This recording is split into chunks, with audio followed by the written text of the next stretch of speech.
coronavirus count is now over 2.66 lakh after yet another record rise in the last 24 hours. Now, according to the Health Ministry, nearly 10,000 cases were added as of 8 a.m. this morning. Over the last few days, daily infections have remained close to the 4-digit mark. Just 5 cities contribute to nearly 50% of the total cases in the country. Mumbai has crossed 50,000 cases and accounts for about 19% of the infections in India.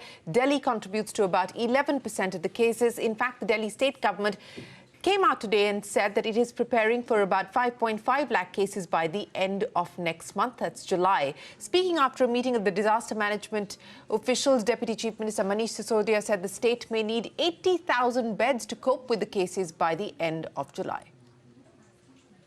12-13 दिन में दिल्ली में corona के cases double हो जा रहे हैं। 15 जून तक 44,000 cases होंगे और करीब 6,600 बेड्स की आवश्यकता होगी। 30 जून तक 1 लाख केसेस पहुंच जाएंगे और 15,000 बेड्स की आवश्यकता होगी। 15 जुलाई तक करीब 2.25 लाख केसेस हो जाएंगे और 33,000 बेड्स की आवश्यकता होगी। 31 जुलाई तक करीब 5.5 लाख केस पहुंच जाएंगे दिल्ली में और उसके लिए करीब 80,000 बेड्स की आवश्यकता होगी।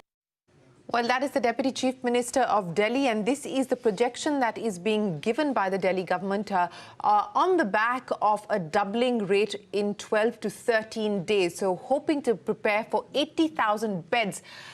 They're currently at about 8,000 beds. So that was the last number that the Minister for Health, Satyendra Jain, had shared with us here on CNBC TV 18 of being able to ramp up to 8,000 beds in government hospitals in June. Now, let's see how far and how fast they can make this happen. Even as cases rise, a new survey is showing that a large number of people in hotspots may have already been exposed to the virus and have even recovered. According to the New Indian Express, a Sero survey conducted by the ICMR shows that 15 to 30% of people living in containment zones may have contracted the virus and in fact recovered. The survey was conducted using 24,000 random samples across 70 worst hit districts. A Sero survey is conducted by testing blood serum to find antibodies that can fight against the infection. Now, without denying the findings of a survey, a statement from the ICMR said, and I quote, "The findings appeared in the media related to the ICMR Sero survey for COVID-19 are speculative and survey results are yet to be finalized." And that's absolutely right. In fact, the report itself talks about the fact that,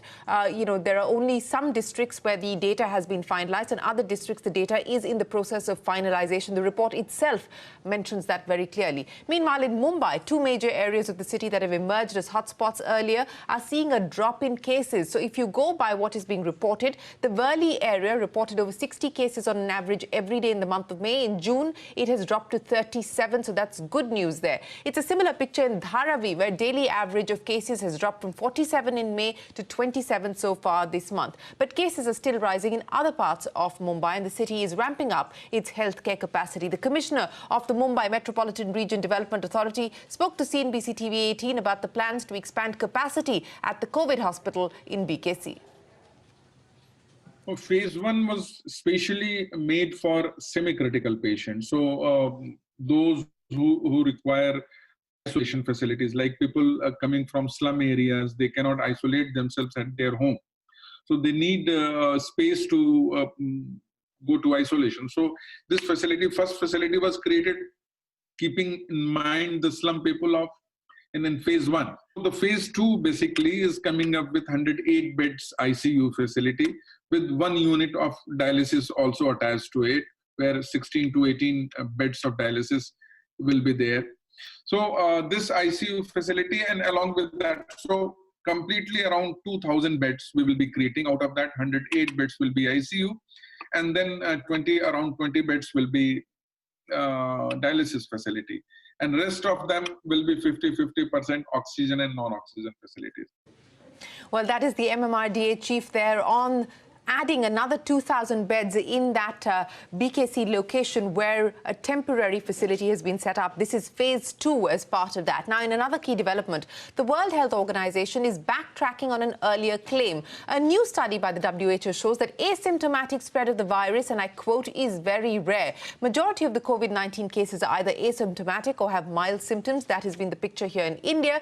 WHO had earlier indicated that the virus may spread even if people didn't show any symptoms based on preliminary evidence. The organization is now advising governments to focus on detecting and isolating infected people who are showing symptoms. Well, to discuss all of these developments today, with me on the program, I have Dr. Mohan Joshi, the Dean of Nair Hospital, a dedicated COVID-19 facility in Mumbai. Also joining us on this broadcast, Dr. Srinivas Rajkumar T, the General Secretary of the Resident Doctors Association at the All India Institute of Medical Sciences. Gentlemen, many thanks for joining us here on the program. Dr. Joshi, let me start by asking you about what you make of the reports that are coming in suggesting that at least when it comes to hotspots like Dharavi and Worli, we are seeing a decline in the number of cases being reported in June versus the number of cases in May. The picture for the rest of the city continues to look concerning and worrying. What is your own expectation now on when we could expect a peak in Mumbai? I think that we are almost reaching the peak, and the cases are significantly diminishing in Dharavi area and the hotspots in the Worli because of the efforts which are taken by Mumbai Municipal Corporation and the efforts to isolate, efforts to have lockdown, efforts to trace the contacts, etc. And in last, yesterday at least, in 24 hours, I can tell you that there is no death occurring from the Dharavi area. Nobody is found critical from Dharavi area. So there is a great improvement which is occurring because of the efforts which are being taken by municipal corporation, their ward officers, their medical officers in the ward, etc.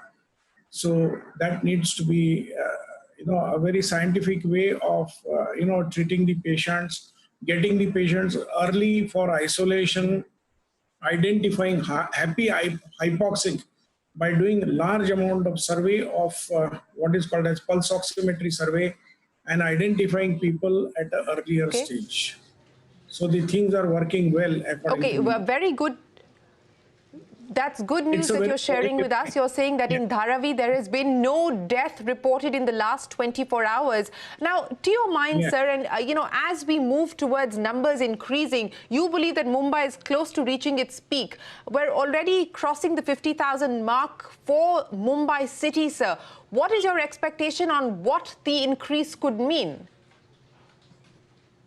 It's very, very honestly to say, very difficult to say that what do you mean by peak, and at peak level how many people will be infected.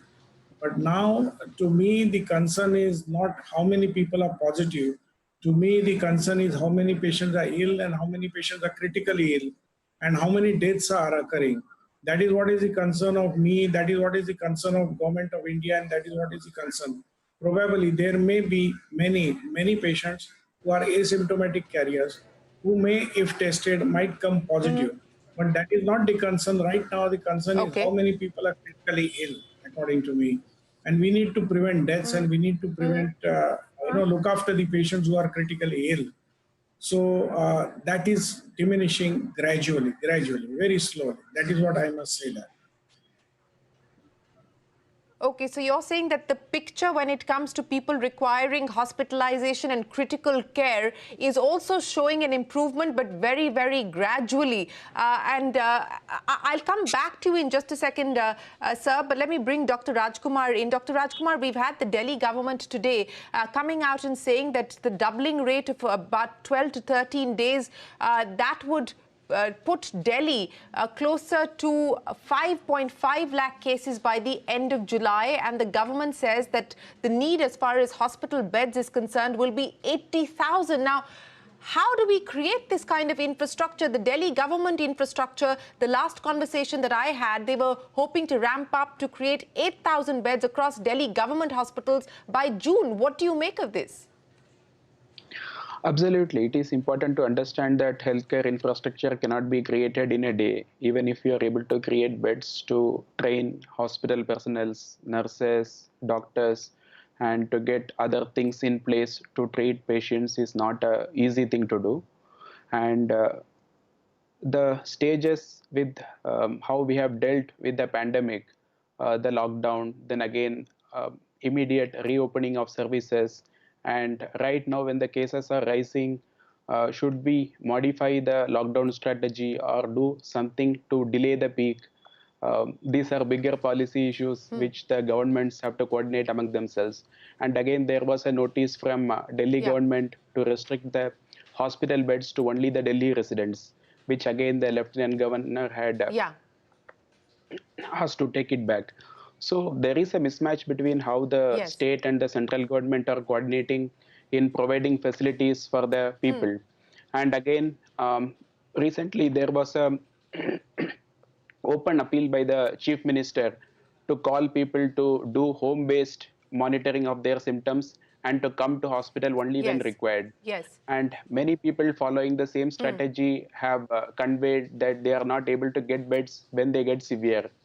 So there should be a more transparent process rather than the simple app created by Delhi government to enable coordination. So there should be something more than just enabling beds. The smooth coordination of services should be there, and the communication also should be more transparent to the people. Yes, I agree that there needs to be a more transparent communication at all levels. And, you know, let me address that issue, Dr. Joshi, as far as many studies that are being done. And let's pick up the reports coming in on the ICMR Sero survey. This is the first Sero survey that's been done across 24,000 people. It's a random trial that's been done across 10 hotspot cities, which include the likes of Mumbai, Ahmedabad, Pune, Kolkata, Delhi, Indore, Jaipur. Now, if you go by what reports are suggesting, they seem to say that the infection size in many containment areas within these hotspot cities is 100 to 200-fold more than the reported cases, which seems to suggest that we are perhaps heading closer to herd immunity. What do you make of this? We are testing at this moment by the policy of central government and maybe the policy of ICMR that we are only testing symptomatic positive patients or symptomatic patients who are, you know, undergoing swab test, who are having fever, who are having significant cough, who are feeling malaise. All those symptomatic patients only we are testing. So a person who is reasonably hale and hearty and who is not experiencing any symptoms, we are not testing these patients. So some patients, in every disease, there is always a chance that there is an asymptomatic carrier. Let that be a viral disease like corona or something else. So there are going to be some silent carriers which are going to be there, but not necessary that it is 100% or 100 times the exponential figure, which is actual figure, and the exponential figure is 100 times more. That could be little exaggeration, but there is always a chance that some small group of people or some people who are not feeling any symptom. Of course, that when you don't have any symptom, you don't go for any investigations. So doing everybody's swab test is not a practical thing at all. So therefore, you may say that we are nearing herd immunity or something like that, but in a containment zone, the infected population is much higher, or 100 times higher than that is maybe a bit exaggeration, I would say that. But there will be definitely you believe... Now it means that you're suggesting that it might be a bit of an exaggeration. Yeah, but Dr. Joshi, on the other point that you made, that at this point in time, the ICMR has very categorically stated that only symptomatic patients or symptomatic people should be taking the test or should be allowed to take the test. Now, in fact, there is a PIL that's been filed in the Delhi High Court saying that why shouldn't asymptomatic patients also be allowed to take a test? WHO today has come out and said that it is very rare that an asymptomatic patient will in fact be a spreader, a transmitter of the virus. In light of what the WHO is saying, in light of what the current ICMR guidelines are, do you believe that we should continue testing only symptomatic patients, or should we widen it to include asymptomatic patients as well? No. See, ICMR is an important apex body of the country, and similarly, WHO is an important body of the world, which looks after the healthcare things. And whatever has been drafted by ICMR and WHO is a careful thought process. Now, suppose somebody is asymptomatic and he is positive. You know, what we need to do today is a great education of the people that they need to have proper mask, good quality mask. They need to have social distancing. They need to prevent transmission. A person who is not coughing, a person who is not sneezing, is not throwing droplets out, is not throwing fomites out. He is probably a person who is least infective agent, least cause to spread the infection. That is what WHO feels, and it is a very careful thought. Now, what we are telling people, we are educating people that whenever you are going out, even at home, whenever it is possible, we use good quality mask. Definitely, when we go out, we have to use a mask and adequate amount of social distancing, which has started even in the city of Mumbai. All the small shopkeepers, all the malls, they are keeping adequate amount of security. They are not allowing people to come together, and people are standing reasonably decently in the queue. So this kind of social distancing is already occurring. We are not having large gatherings. We are not having, wherever possible, we are having Zoom meetings. Even teachings are, done by Zoom meeting. So we are trying to Sure. avoid this kind of thing. And if asymptomatic positive somebody is there, if that person is not likely to be a threat for the spread of infection, I mean, it is just making us to worry that so many people are there, the person concerned is worried, etc. The moment we Okay. even Okay. get a mild symptom, we need to get evaluated. And WHO and ICMR stands need not be very casually criticized. And they go on changing. They go on Okay. changing as per the pattern of the disease, as per the epidemiology, and whatever the things are, they are, rethinking about it all the time. They are Okay. not rigid. So ICMR is you rigid. believe that currently the process that is being followed, the current process of testing only symptomatic patients is what you believe should be followed?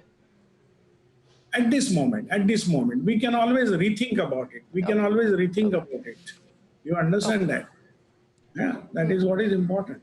Yes. Yes, yes, yes. Okay. Dr. Rajkumar, let me ask you about this whole issue of community transmission. The Delhi government seems to believe that we are already in the midst of community transmission, at least in some pockets of the city. That is not something that the central government or the ICMR have come out and confirmed or corroborated. Now, if you look at what the serological survey also seems to be suggesting, which ICMR says at this point in time is not a finalized one. What the report says is that in 8 districts, the data is still in the process of being finalized. Do you believe that we are in the midst of community transmission? The Delhi Health Minister saying in a large number of the cases that have been identified as positive in Delhi, there's no way of knowing where they got the infection from.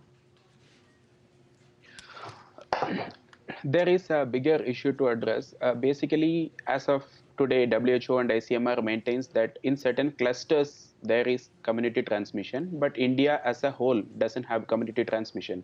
What the Minister of Delhi, Delhi Health Minister Satyendra Jain says must be right, because in Delhi there are like multiple cases, and there could be a vast majority of the cases whose contacts could not be traced. So going by that logic, he could very well be in the authority to say that there is community transmission in Delhi. But India as a whole, I think the bigger scientific bodies should step in to clarify whether there is community transmission in India as a whole. Yes, And again, you're right. regarding, And it seems at this point in time that it is, yeah, go ahead. it could be in certain places, but to declare that the complete India has community transmission would not be right at this moment. Yeah. Then again, regarding the extensive testing strategy, I would agree with you. And regarding extensive testing is a strategy that is to be followed during lockdown, when you can do testing and do contact tracing and do testing of the asymptomatics. But at the current stage, we are having like serious shortage of like ability to admit patients and also do extensive testing. So that is why on a need by need basis, Right. the government and the scientific bodies are revising the strategy. Whether it is the perfect strategy, whether asymptomatic should be tested, that is about countries' apex bodies to decide for the benefit of both the healthcare institutions and also people. Okay. Dr. Joshi, I want to come back to you now, sir, and talk a little bit more in detail about the strategy that was pursued in Dharavi as well as in Worli, two hotspots in Mumbai, where you believe that that the strategy has worked and it has been successful. Because in other parts of the country where we are seeing an increase in the number of cases, for instance, in Delhi, perhaps there could be lessons to take home. Share with us the things that you believe have worked, for instance, in coping with the rise of cases and then the decrease in a containment area like Dharavi? Our Honorable Commissioner, Mr. I.S. Chahal, he has named this particular mission as Chase the Virus Mission. Chase the Virus Mission. That means that be very aggressive, chase the contact. The moment one person has been declared positive, chase all his contact. Those people who have come in contact, or what we call it as something like exposure, high level exposure, they are to be tested and they are to be quarantined. And for that, we created in all our 24 wards large number of quarantine centers, and even in Dharavi. And we have acquired 80% even beds of the hospitals for treating the patients who are symptomatic. So patients, the contact chasing, detecting happy hypoxic or those patients doing mass pulse oximetry, tracing their contacts, getting the contacts again tested aggressively. Those who are positive are, separated off and they are put in the quarantine centers. This mission, which is very aggressive mission, has been named as Chase the Virus Mission, and by our Honorable Commissioner. And so this is the mission which has resulted in diminished deaths, diminished patients who are becoming symptomatic. Because these hotspots like Warali Yeah, or but even Dharavi, right. they are highly populated, thickly populated, no, so-called as very sensible housing and all that, no comfortable housing. These people stay in huts or very small houses. So the mission was aggressively chase virus, isolate them, keep them away, Okay. keep them quarantined, give them all the prophylactic drugs which are required. When we went ahead with a lot of prophylaxis of HCQ, for the patients of Dharavi, and maybe that has helped or something has helped. But this mission, aggressive mission, has 100% helped the people. Okay. Yes. Okay, Chase the Virus mission, you believe has been effective Yeah. in Yes, containing the yes, virus 100%. spread in Dharavi, Yeah. which was expected to be a big ticking time bomb as far as Mumbai city was concerned. But Dr. Rajkumar, let me ask you this. The Delhi government saying that we need to put 80,000 beds in place by the end of July. What do you believe can be the roadmap in order for us to be able to get anywhere close to that? What should be the things that the government now needs to focus on? I think the government is now trying to rope in private players to make them contribute increased number of beds in their facilities. But even including all the government and private hospitals and their beds, and even if you extend, I think 80,000 is a very far-fetched goal to reach. Then again, we should also simultaneously focus on the care of people with non-COVID illnesses.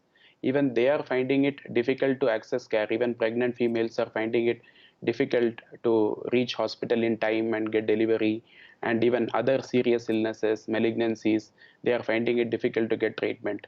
So simultaneously, while focusing on COVID, there should always be focus on other things which can be more deadly than COVID. You know, nobody is talking or spending enough time talking about that, Dr. Rajkumar, and let me get Dr. Joshi to comment on that as well. The collateral damage, because all of the state's resources, all of the medical infrastructure is so sharply focused on dealing with COVID that a lot of non-COVID patients, whether it's in urban India or rural India, are being denied access to healthcare. And so, you know, I was in fact speaking with B.S. Ajay Kumar, who runs cancer hospitals across India, and he said that we're probably going to see a significant number of very vulnerable cancer patients because they've been denied access to healthcare. So what do you believe is likely to be the impact of the deficit in terms of being able to access healthcare for non-COVID patients? Dr. Rajkumar.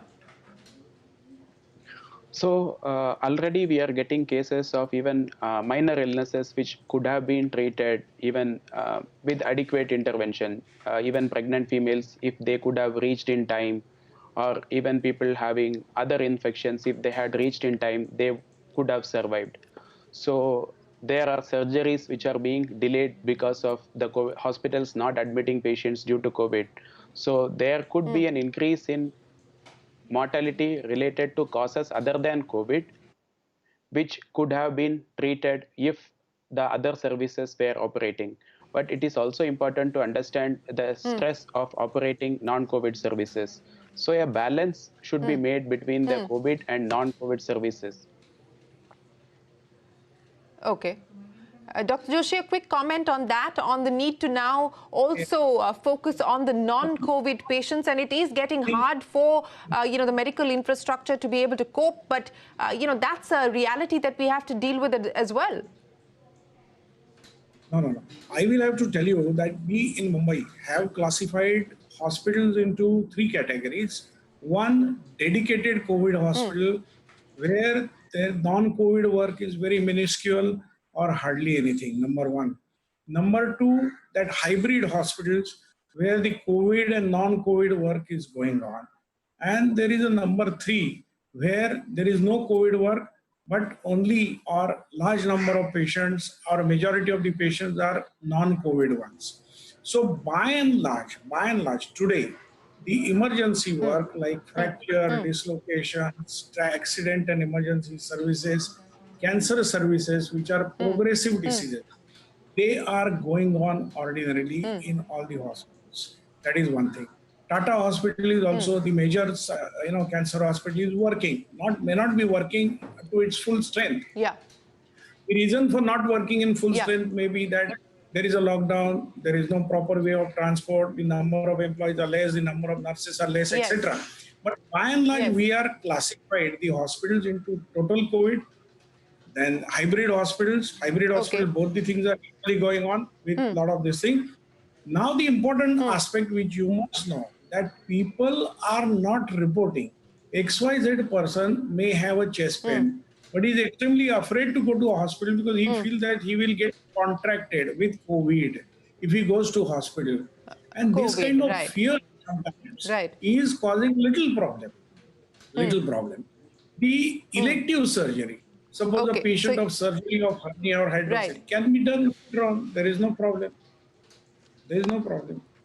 Right. Okay. So emergency surgery. So you're saying that the fear is right. So you're saying the fear is coming in the way of patients also voluntarily accessing medical health care. But Dr. Joshi, some patients. Dr. Joshi, I also want to quickly get a comment from you on testing, because, you know, you talked about this Chase the Virus mission that that the BMC has run as far as Dharavi is concerned. But there's a larger question that's being raised as far as testing, sir. Mumbai, I think, is testing about 4,000 samples every day, and that has been the situation for almost a month now. You have the ability and the capacity to test 10,000 a day. Why are we going slow on testing? Is there a reason why we're choosing to go slow on testing? No. I don't think that anybody who is coming to us for testing, we are denying testing. I'll tell you that same thing. So you cannot, in isolation decided we need 1 lakh test or we need 50,000 tests. Anybody who is needing test and coming to any of the center is getting tested. Number 2, that if private laboratories are testing with a small note from a general practitioner, with a small note from any other doctor, they are able to test. Now, there is no reason why you should feel that you need a much higher testing. Nobody is going, and there is no wait Okay. listing. Way back when we were short of test results, we used to keep the samples pending, and there was some small wait listing which used to occur, which is no longer there. If you give this swab Okay. in the morning, by Okay. evening, ordinarily, I'm saying extraordinarily something, by evening the results are available. So there is no question that you need much more Okay. tests. The tests are there, the capacity is there, the capacity is being built up gradually. But it doesn't mean that the number of population is say 1 crore and you need 1 crore tests daily. You understand that? Sure. So there is sure. a fair Yeah. thing, No, And the that second point has been we made. are also going ahead. We are also going ahead shortly, and the things are in pipeline about the antibody tests. So it is not necessary that the swab test and Right. the nucleic acid extraction is the only thing. If we go Yeah. ahead with the Yes. antibody test, the antibody test, and we are in pipeline, we are on projects of some antibody tests, some machines which are ICMR approved, and at the guidelines of ICMR, we Yeah. are following that. So they will also come in a larger way. Right. So nobody should feel that he's not tested despite he wanted or he deserves scientifically. Okay. That is what is important. Okay. Okay, well, let's see what happens with that PIL that's been filed in the Delhi High Court when it comes to being able to access testing for asymptomatic patients, which is not part of the ICMR guideline at this point in time. Dr. Joshi and Dr. Rajkumar, thanks very much for joining us here with your thoughts. Appreciate your time here on CNBC TV 18. We wish you both the very best of luck, and thanks for your insights on the program. We'll take a break. There's a lot more coming up. Don't go anywhere. We're back in a moment.